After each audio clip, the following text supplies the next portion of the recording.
Pendant plus de 30 ans, Mike Myers a vécu dans les rues de Californie, faisant tout ce qu'il pouvait simplement pour survivre chaque jour. Fatigué et épuisé par le soleil implacable, Myers se retrouvait souvent en difficulté avec la loi dans le comté d'Alama pour avoir demandé de la monnaie aux passants. Pourtant, il risquait à la fois sa sécurité et sa liberté juste pour avoir assez d'argent pour manger. Un jour, lorsqu'un shérif lui remit une contravention, aucun des deux n'aurait pu imaginer que cela déclencherait un parcours qui changerait leur vie à tous les deux. Un parcours rempli de vérités difficiles, de souvenirs douloureux et d'une quête pour découvrir qui était réellement Mike. Mike Myers n'a pas grandi dans un environnement difficile. En fait, il a été adopté bébé par une famille bienveillante à San Leandro, en Californie.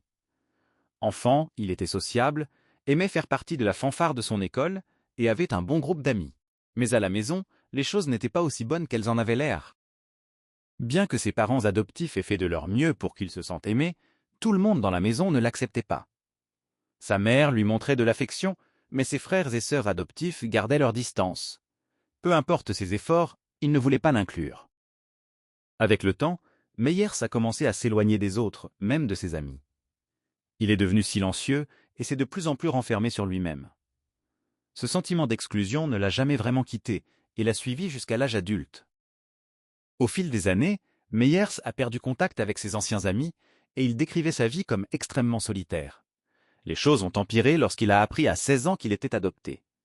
Cela l'a aidé à comprendre pourquoi ses frères et sœurs avaient toujours été distants, mais cela n'a rien arrangé. Puis est arrivé le coup le plus dur, ses parents adoptifs sont décédés. Après cela, ses frères et sœurs, qui ne l'avaient jamais vraiment apprécié, l'ont complètement rejeté. C'est à ce moment-là que Myers a décidé de couper définitivement les liens. Il était désormais seul, sans personne sur qui compter. Il a trouvé un travail comme chauffeur routier, ce qui correspondait à son mode de vie solitaire. Être seul sur de longues routes lui laissait le temps de réfléchir, et au début, cela ne le dérangeait pas. Mais avec le temps, cet isolement constant l'a usé. Sa santé mentale a commencé à se détériorer.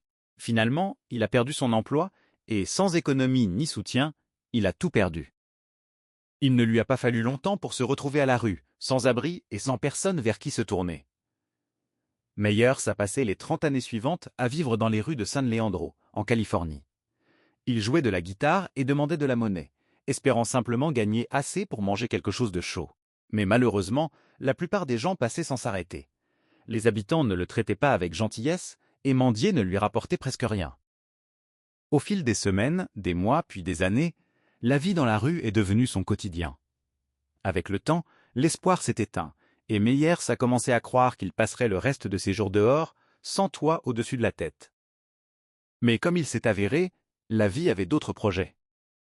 Le shérif adjoint Jacob Swalwell avait croisé Myers à plusieurs reprises, alors qu'il mendiait dans le comté d'Alama. Il avait essayé de le traiter avec un peu de compassion, ce que la plupart des autres ne faisaient pas. Même s'il lui avait demandé à plusieurs reprises de ne pas solliciter d'argent, Myers continuait. Swalwell a compris que les avertissements ne fonctionnaient pas et qu'il était temps de passer à une étape plus officielle. Il a donc décidé de lui donner une contravention. Lorsqu'il lui a demandé une pièce d'identité, Myers a répondu qu'il n'en avait pas. « Je lui avais donné tellement de chance », a déclaré plus tard Swalwell. « Et quand je lui ai demandé sa pièce d'identité, il m'a dit qu'il n'en avait pas. Je lui ai demandé « Pourquoi ?» Cette simple question a lancé une conversation. En discutant, Swalwell a commencé à comprendre que Myers n'était pas un fauteur de troubles. Il ne souffrait pas d'addiction et ne faisait pas de mauvais choix. C'était simplement un homme qui avait perdu sa famille. Et s'était lui-même perdu. J'ai découvert qu'il était handicapé et sans abri depuis 30 ans. Il ne buvait pas, ne consommait pas de drogue ni de tabac. C'était juste un homme âgé qui essayait de s'en sortir, a-t-il confié à CBS. Il voulait l'aider, mais Myers s'était bloqué. Sans domicile, il ne pouvait pas percevoir de sécurité sociale ni aucune aide. Et pour entamer les démarches, il avait besoin d'une pièce d'identité valide. Heureusement, les choses allaient changer. Touché par son histoire, Swalwell a décidé de ne pas abandonner. Si obtenir une pièce d'identité était la première étape pour aider Myers à reconstruire sa vie, il était prêt à l'aider à y parvenir. Mais cette étape s'est révélée plus difficile que prévu. Toute personne ayant déjà été au DMV sait que ce n'est pas simple. Les délais sont longs et dans la situation de Myers, franchir les obstacles administratifs demandait bien plus que de simplement se présenter. Très vite, ils ont rencontré un problème. Bien que Meyers ait eu un permis de conduire lorsqu'il travaillait comme routier, le DMV n'avait aucune trace de lui. On leur a expliqué qu'il devait fournir de nombreux documents pour obtenir une nouvelle pièce d'identité. Malheureusement, la plupart de ces documents, comme une preuve de domicile, il ne les avait pas. Malgré tout, Swalwell n'était pas prêt à abandonner. Meyers, lui, commençait à perdre espoir. Il avait été déçu tant de fois qu'il lui était difficile de croire que cela fonctionnerait, mais Swalwell ne l'a pas laissé abandonner. Voyant qu'ils avaient besoin d'aide, Swalwell a contacté son pasteur.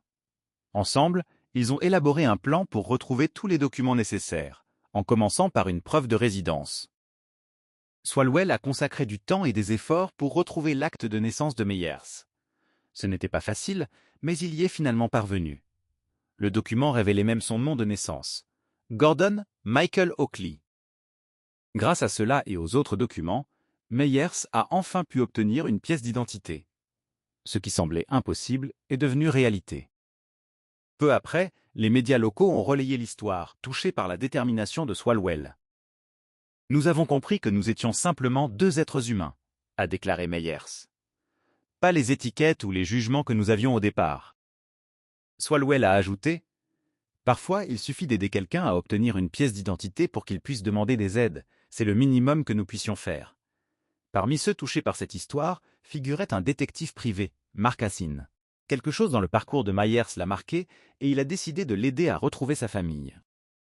En utilisant de vieilles notes et son nom de naissance, il a commencé à rechercher des proches encore en vie. Puis quelque chose d'incroyable s'est produit. Il a retrouvé la mère biologique de Meyers, Mary-Pauline Oakley. Son histoire était elle aussi marquée par la souffrance. Elle avait rencontré un marin nommé Wee à seulement 16 ans. Après une romance rapide, ils se sont mariés à Renault, mais leur bonheur n'a pas duré. Marie vivait dans une petite cabane délabrée au Tennessee. Son mari donnait tout son salaire à sa propre mère, la laissant sans ressources pour subvenir à ses besoins et à ceux de son bébé. « Il y avait un lit pour moi, mais pas de berceau pour le bébé », a-t-elle raconté. « J'ai dû assembler 2 chaises et poser un coffre dessus. » Finalement, elle a quitté son mari et est retournée en Californie avec un enfant en bas âge, enceinte de Meyers. Pendant 2 ans, elle a essayé de s'en sortir. Mais lorsque Meyers, encore très jeune, est tombé gravement malade, elle a compris qu'elle ne pouvait pas lui offrir les soins nécessaires. Elle a alors pris la décision déchirante de le faire adopter. Elle ne s'est jamais arrêtée de se demander ce qu'il était devenu. Des décennies plus tard, ils allaient enfin se retrouver. Lorsqu'elle a appris que son fils avait été retrouvé, elle a été submergée par l'émotion. Ils ont d'abord parlé au téléphone, puis se sont rencontrés en personne. Le lien a été immédiat. Meyers a également rencontré des membres de sa famille élargie. Il espère désormais se rapprocher d'eux après avoir trouvé un emploi et commencer à percevoir des aides. Rien de tout cela ne serait arrivé sans une personne ayant choisi de faire preuve de compassion. Un seul geste de gentillesse a tout changé.